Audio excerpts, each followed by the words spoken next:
ఏమిటిది తలుపులు తీసున్నాయి? ఏమ్మా వీడింకా రాలా? లేదత్తయ్య. ఓహో, కూతురు జోల పడటానికి వెళ్ళుంటాడు. ముందు దానికి పెళ్లి చేసి పంపిస్తే గాని వీడికి బుద్ధి రాదు.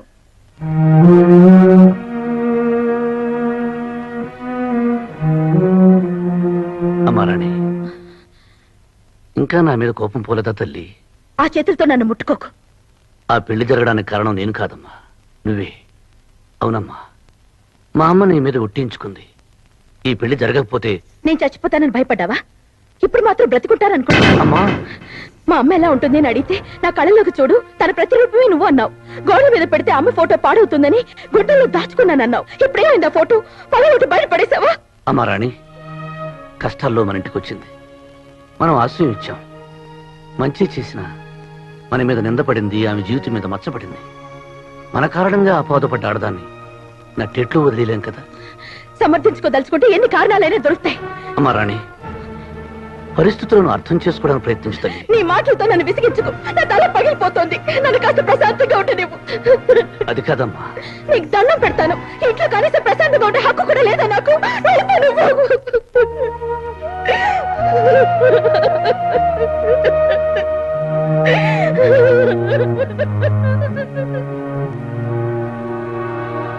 లక్ష్మి,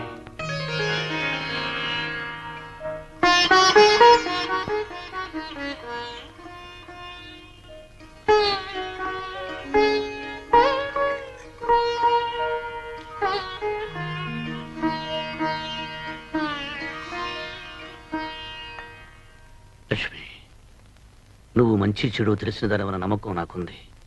పెళ్ళిడు కూర్చున్న కూతుని ఇంట్లో ఉంచుకుని నా మనసులోకి ఏ కోరిక రానివ్వలేను. భర్తగా నీకు ఏ సుఖాన్ని అందివ్వలేను. దయచేసి నా పరిస్థితిని అర్థం చేసుకో. రాణికి పెళ్ళయ్యేంత వరకు నీకు ఈ శిక్ష తప్పదు. నన్ను క్షమించు. మా అమ్మకి ఇచ్చిన మాటను కాలం లేక నిన్ను పెళ్లి చేసుకున్నాను. నేను పుట్టి బుద్ధుడికి ఎవరిని ఏ సహాయం అడగలేదు. ఇప్పుడు నిన్ను అడుగుతున్నాను, చేయగలవా? ఏమండి, దారి తెన్నో లేని నా జీవితానికి ఒక దారి కల్పించారు. అడగడం కాదు, ఆజ్ఞాపించండి.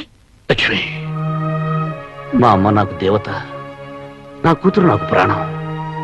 మా అమ్మ మనసు బాధపడ్డా, నా కూతురు కంటతడి పెట్టినా నేను భరించలేను. అలాంటి పరిస్థితి రాకుండా చూసుకోవాల్సిన బాధ్యత నీది. తప్పకుండానండి.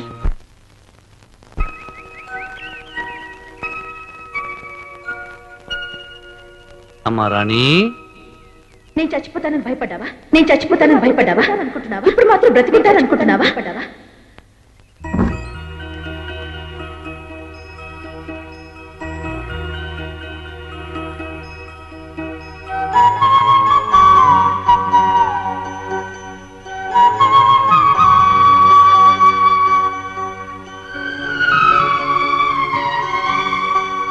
నీకు దండం పెడతాను.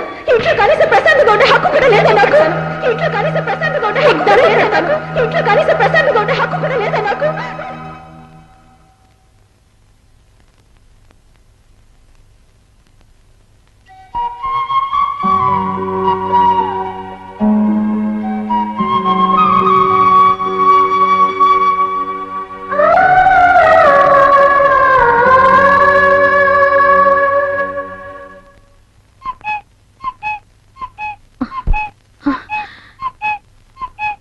సుబ్బి, అమ్మా, రాయుడు గారు లేచారా?